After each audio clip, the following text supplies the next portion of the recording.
This video contains flashing images.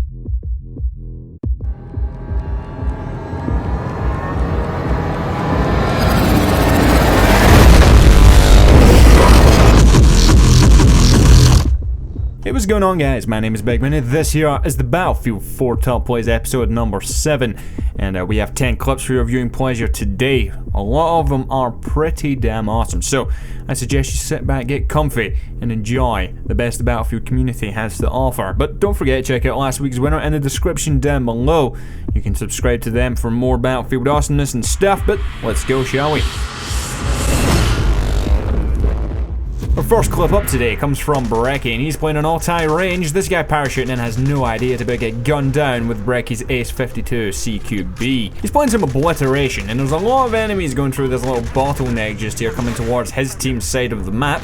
And he's taken upon himself to actually just sit here and try and hold back as many of them as possible. He has a couple of teammates helping him out, but they are outnumbered. But with good movement, he gets to jump on the enemies, trying to get the flank on them.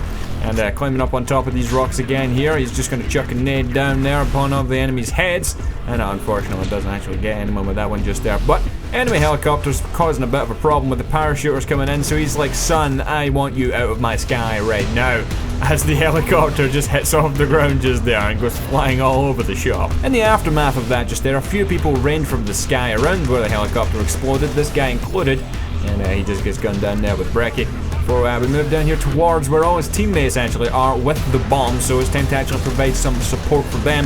Gunning down two people that were proven to be a bit of a problem just there, so that's two down just there. We see a third one coming down the hill, and we seem to have lost him for a moment. There he is. Where do you think you're going, son? So a nice bunch of kills. He's putting himself about. He gets a helicopter out of the sky earlier on, and then for good measure, we're just going to take down another helicopter out of the sky. As well as a nice kill streak, we get two helicopters with a straw, one at very long range. Nice. Our next clip here comes from Reedy Poems 6, and he's playing here in Zabod 311 with the SV98. Gets a headshot there on that guy that was firing RPGs off at his teammates. He did not approve of such antics. Gets a second headshot in a row and then a third headshot, which is pretty damn nice. Then we got a hit marker, and then the guy just decides, let's play possum and just sit here. I don't really know what the guy's game plan was. Maybe he was thinking that he would just stop shooting at him if he just stopped moving.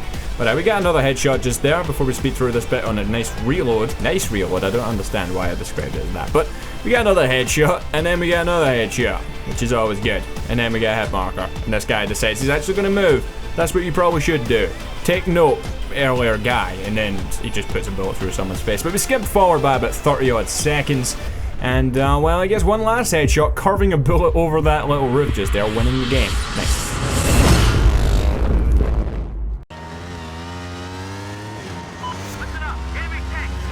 I got a C4 dirt bike, you got a slam dirt bike. You don't know what just happened. I jumped off my dirt bike and killed a heli with my slams. Did you? Oh, yes. Yes, you did, sir. Yes, you did. Next up here, we have Granada de Fumasa. And he's playing on Operation Lockers, and he has a PKP, pitch and egg. And he's just going to be locking down this entire area just here. Not just with his PKP, but also with his trusty little mortar that he's placed down way behind him where the enemies cannot get it. I don't know, I've never seen anyone use the mortar in that manner before. I just find it to be extremely clever. You put your mortar down, you move up, you cover a whole area. When you run out of ammo, switch to the mortar, rain down death upon someone that you might not be able to actually shoot. That was close. As you can see in the action replay, rocket whizzed right past his face. He got extremely lucky just there. That thing would have obliterated him. But we're going to continue locking down this area just here using our trusty little mortar once more.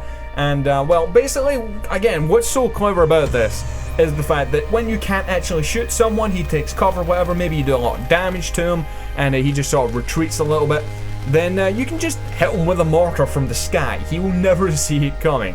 I don't know, I've just never seen anyone use a mortar this way, and it's extremely clever. Maybe a lot of people will actually pick this up in future. But I want to divert your eyes right here on the screen. Watch that. And he's off. He's away to the moon. He's going to his home planet. I don't know what you say these days, but eventually he does come back down. That was some serious airtime that guy just got just there. I don't know what exactly hit him, but We're going to continue to actually rain down some more death using our mortar, and I just love that when he cuts back to actually aim, you can just see this missile coming out of the sky, this shell just coming down and just killing everything in front of him. But it just effectively locks down this whole entire flank, which is very important on Conquest mode on this map.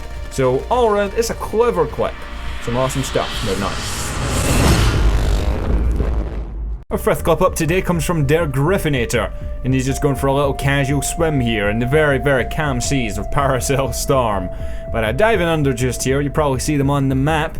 He's been all sneaky-like, coming all the way up behind all of these people. I think you guys know what's happening. Ninja stab, motherfucker! That guy had no idea, but neither does this guy, apparently, know how to spam his knife button. Come on, man, a front knife, seriously. This guy, again, has no idea what's happening, and neither does this guy. Ninja stab, motherfucker! That's 4 people he just stabbed in a very quick succession, and Stevie Wonder over here has no idea what's going on. That is the wrong way to use a mortar. Don't do that. That's pretty dumb. But that was a nice little stabbing spree you saw. Next up here we have Alex Tankersley, and I've got to say this clip here is probably not only my favorite today, but for the past few weeks. This clip is fucking awesome, and you're just gonna see why just here. So he's playing some Siege of Shanghai Rush. He parachutes down on top of this building just here, putting down his trusty little EOD bot. He just sort of backs off, get behind some cover, because you don't want to sit out in the open like in the last clip, because that's what happens to you. You get stabbed in your face. But as he just jumps down here, he almost crushes his teammate to death, and well, the battle for control of his EOD bot is about to ensue just here as the tank is backing over the top of him, and it's just an all-round messy situation here. He can't climb up this tiny gap, and he's like riding all the way up on walls and shit, but it's cool. It's cool. Eventually he does know what he's doing. It's alright, but he's moving towards B now because A is just not happening. But if we move all the way up here towards B, where there's some enemies actually lurking around the area, like this guy who ends up with just his dick burned off, which is never a really good way to die. But we arm this MCOM station, and of course we just back up. Yeah, okay, let's just chill here. So we've got 1 kill so far, and an MCOM station arm, so that's always good. And well, these guys start pouring in. They think, oh yeah, we'll just disarm this shit. Nope. Nope, denied. He just sits still. He backs up and just sits still, just so they don't notice you.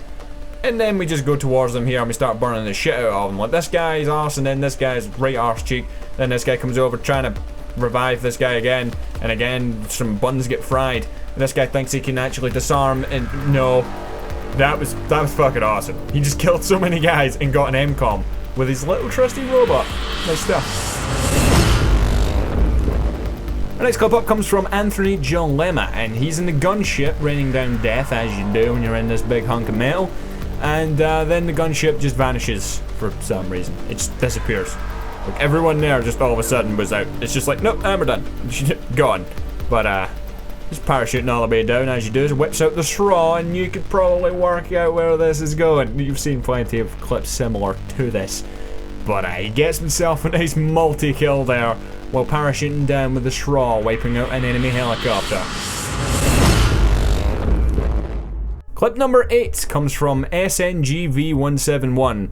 Very catchy name you have there, but he's playing some TDM on, I believe it's Galmud Railway. So he's an SV98. Right off the bat there, he got himself his first headshot, and then he took out this guy with his shorty 12 gauge.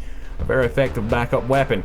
That was an extremely quick snipe just there. He just took that guy down so quickly, and then he just follows up there with another quick one. And then a no-scope, because fuck it, why not, as we take that guy's face off. Time to gather our thoughts, reload our weapon, and as we move towards this little wall over here, this guy hurdling it ends up dead, so we no-scope this guy, or at least try to, and then just murder him here with our 12 gauge.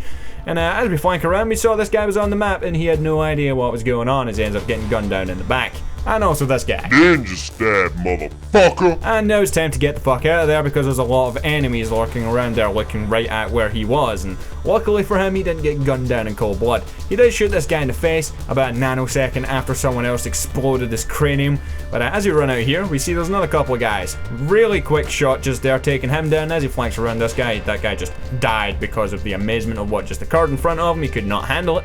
But we're going to run all the way down here towards where we can see the enemies all clustered up on the map. Son, that is improper use of a mortar. We're just going to gun your face off here with a 12 gauge. And that's quite long range for that shotgun. And I'll be honest, it's not very often you actually see someone get that sort of range out of this thing. But again, we're going to run all the way down here, taking down another guy, as he was just sort of standing, chilling there. And then we take down another guy, but he gets a lucky one-shot kill on him. But nice clip. Our next clip up here comes from Blobakumi, who's part of Turbo, so you know that now, and he just takes down an enemy jet with a tank. No big deal, man. Yeah, he's playing some Silk Road Conquest just here, and he's just got to park up on top of this ramp for like some reason, and then he spots this guy way off into the distance and takes it down first time. That's, you know, that's some range you've got just there, some fucking awesome accuracy. So far he's taken down a jet and a little bird. So we skipped forward by about 30 odd seconds, not much happened in that time, but we've picked a fight here with an enemy tank, or is it an LEV? I can't really tell with how small the screen is, but he's picked a fight with some enemy armor, and well, the guy just decided he wanted to ignore him, and that's not really the best way to go about it. Being passive-aggressive on the battlefield is not going to get you very far, but this guy's an enemy little bird again, and he gets taken down. And I don't know where that other carcass of a helicopter came from, but it just landed right next to him out of nowhere. So that's two little birds and a jet that he's taken down, and now he's just going to park over here and just kill the shit out of all these enemies that are in front of him. It's always awesome when you see these nice tank clips where people are just cruising around, popping everything out of this guy that they see. And we're just going to round it off with a few more infantry kills just here. These guys are trying to sneak up behind him, but it's just not going to happen, son. His awareness is too high for that. Let's click. And here is Dark Betrayed. Yes, it's been a while. And he's playing here on Operation Locker, and he's just cutting about with his trusty little sniper rifle here, the L96A1. And the enemy team are all in this area just here. He just kills everyone with his pistol, and then with his sniper he gets a nice little collateral just there. And then another one, and then another one. So that's over 1,100 points in that little streak that you just got just there. And you know how small of a window you actually get for those point streaks. So getting over 1,000 these days is pretty damn difficult. So that's pretty awesome that you got that just there. But fast forward by about 30 seconds, he actually picked up someone's PKP just at the end before I cut that a little bit just there. And it's a pretty strange one actually. He's got an infrared scope on top here, but he's going to put it to his best use possible as he just sort of takes up position here behind this broken wall. As you can see, the enemy team are all just sort of filtering in from that outside bit just there, and he's going to sort of move up slowly while killing stuff. And actually the infrared scope in this scenario is working out pretty damn nicely, because when you're looking from the inside out or the outside in at this little point just here, it's pretty damn difficult to actually see anything. So the infrared scope is hugely helpful here. As you can see him just murder every single one of those poor bastards just out there. So that's over 700 points in the current streak, and then he's going to go over 1,000 points once more. Twice in the one clip is these days not very common. In fact, he's closer to 2,000 points now. Unfortunately, doesn't quite break it because he runs out of ammo, but that's ridiculous. But yeah, that's going to bring us towards the end of this episode. Guys, if you enjoyed this week's Battlefield 4 Top Plays, make sure you leave a like on this video to help support the show. And also, you can vote for your winner. We all know you're all just going to vote Dark Betrayed. You always do every single time he makes a clip. And it's really no surprise, to be honest. But I hope you guys enjoyed. I'll see you guys later. Goodbye.